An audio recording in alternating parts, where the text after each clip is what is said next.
let's talk a little bit about what is happening with kind of the picture in the Gulf. What are we seeing in terms of entries and exits? Give me an update on how this market is performing. Good morning, Guy. Yeah, we're seeing pretty much stasis in the Gulf with not much movement at all, really. We've still got tankers blocked inside the Persian Gulf, not able to transit Hormuz.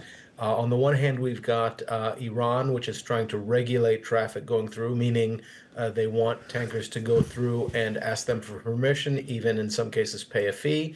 And then you've got the U.S. blockade saying any tankers that go to Iranian ports, carry Iranian crude, or even pay that toll are going to be interdicted and stopped on the high seas. So it's really brought vessel movements down as well.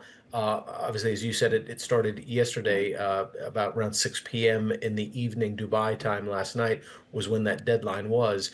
And really, in Monday up until the run up to that, we only saw a handful of vessels pass through.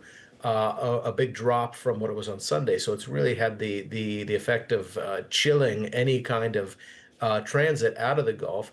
We did see signs of one vessel looking to go through, a Chinese tanker, not sure if it's loaded or not.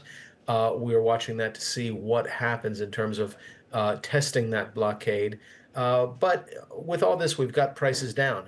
Prices are down because the U.S. Apparently and Iran are talking about getting back together later this week for some more talks.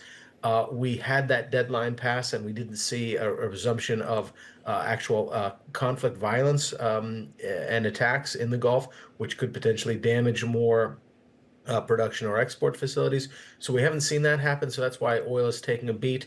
But we do have this report from the IEA saying, as you said, demand is going to fall for the first time since the pandemic, even warning that some refineries in Asia may run out of oil if these tankers don't get flowing. And really, that's what the Gulf needs to see. The Gulf producers need to see tankers moving.